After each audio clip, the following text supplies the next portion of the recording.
साथियों, संतान से ही परिवार की संस्था, विवाह की संस्था, समाज, इन सभी को पूर्णता प्राप्त होती है। और इस संसार का जो नियम है निरंतर चलते रहने का, उसको चरितार्थ करने, उसको सार्थक करने का सही मायने में जो कार्य है वो संतान प्राप्ति से ही होता है।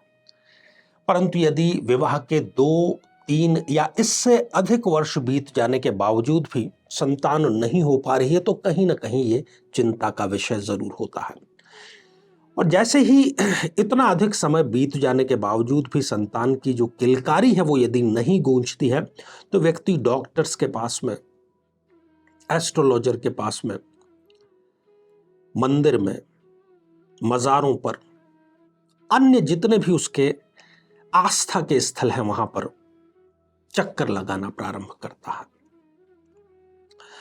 यदि वो अपनी जन्म पत्रिका पर दृष्टिपात कर ले ठीक स्थिति से तो वो बहुत आसानी से जान सकता है कि कारण कहां पर है।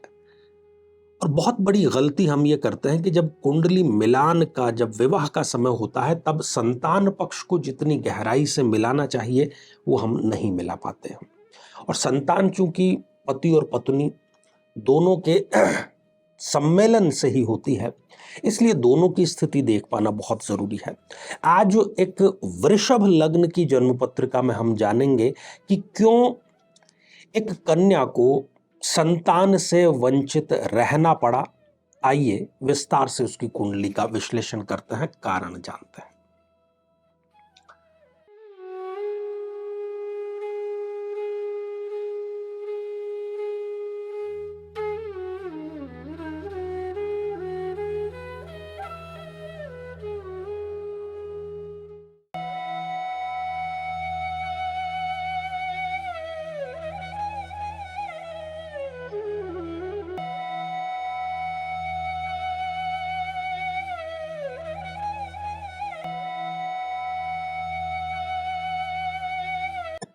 तो मेरे बहुत ही प्रिय और बेहद सम्मानित साथियों, हृदय की असीम गहराइयों से अभिनंदन, बहुत बहुत हार्दिक स्वागत। साथियों, आइए एक वृषभ लग्न की जन्म पत्रिका पर दृष्टिपात करते हैं और ग्रहों की कुछ स्थितियों को जानने का प्रयास करते हैं। इस वृषभ लग्न की जन्म पत्रिका में चूंकि ये 2 नंबर से ही प्रारंभ हो रही है, इसलिए ये वृषभ लग्न की जन्म पत्रिका हो गई। शुक्र देव जो हैं स्वयं लग्नेश हैं और लग्न में ही विराजमान है। पंचमेश बुध जो है वो राहु के साथ में चतुर्थ भाव में विराजमान है। मंगल पंचम भाव में विराजमान है, एक मारक ग्रह है इस जन्म पत्रिका के। तो इन सब स्थितियों के कारण क्यों इस कन्या को संतानहीनता का सामना करना पड़ा। साथियों, सबसे पहले शुक्र की बात करते हैं। लग्न में ही विराजमान है। शुक्र देव ऐश्वर्य के, वैभव के, सौंदर्य के, आनंद के कारक है, सुख के कहें खास तौर पर। तो शुक्र देव लग्न में ही विराजमान होने के कारण इस कन्या को बेहद ही आकर्षक व्यक्तित्व, अत्यंत रूपवती बनाया, गुणवान भी बनाया, ये सारा कार्य किया। लग्न में बैठ करके शुक्र देव ने जो सप्तम दृष्टि सप्तम भाव पर डाली, वैवाहिक जीवन का वो भाव है। इनको पति भी अपने पसंद का मिला, जैसा ये चाहती थी वैसा ही पति मिला। कद काठी की बात करें, व्यवसाय की बात करें, केयर करने की बात करें, तो हर एक दृष्टि से इनको जैसा चाहिए था वैसा ही मिला।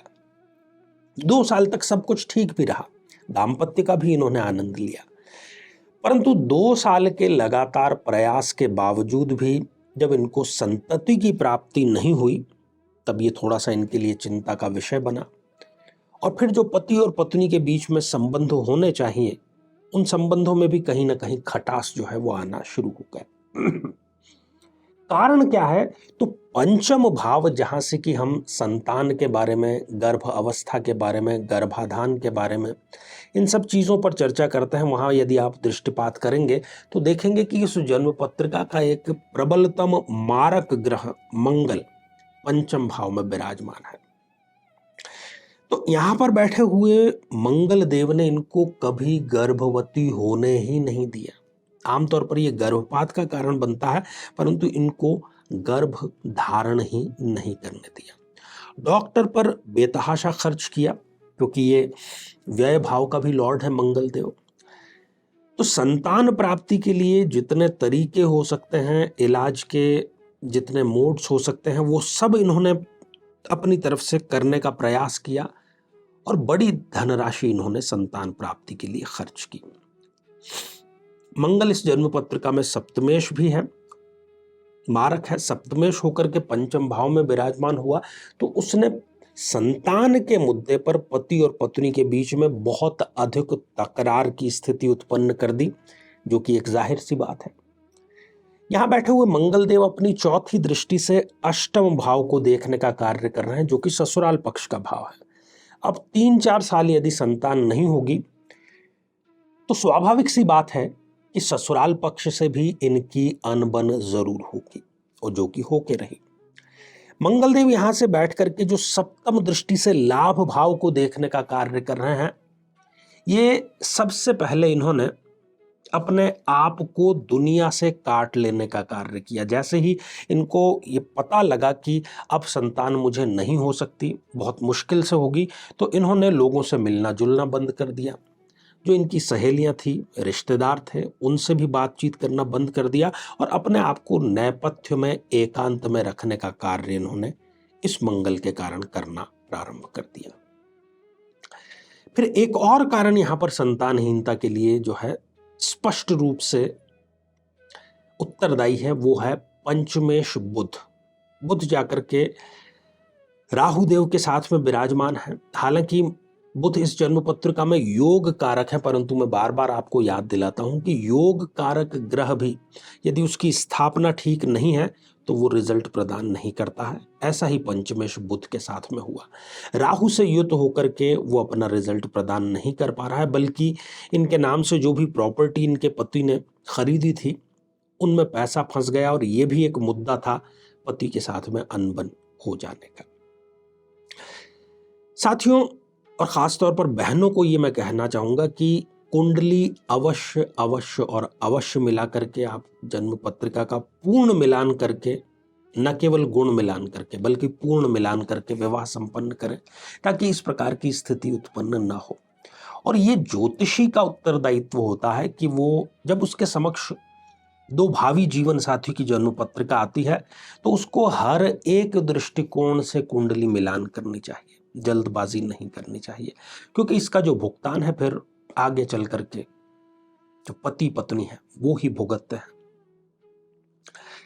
यदि इस प्रकार की कोई स्थिति आपकी जन्म पत्रिका में भी है और आप भी संतानहीनता का यदि सामना कर रहे हैं, तो मंगलवार का व्रत आपको जरूर करना चाहिए और पंचमुखी हनुमान की उपासना अवश्य आपको करनी चाहिए, और यही एकमात्र उपाय है जिससे कि आप संतान प्राप्त कर सकते हैं।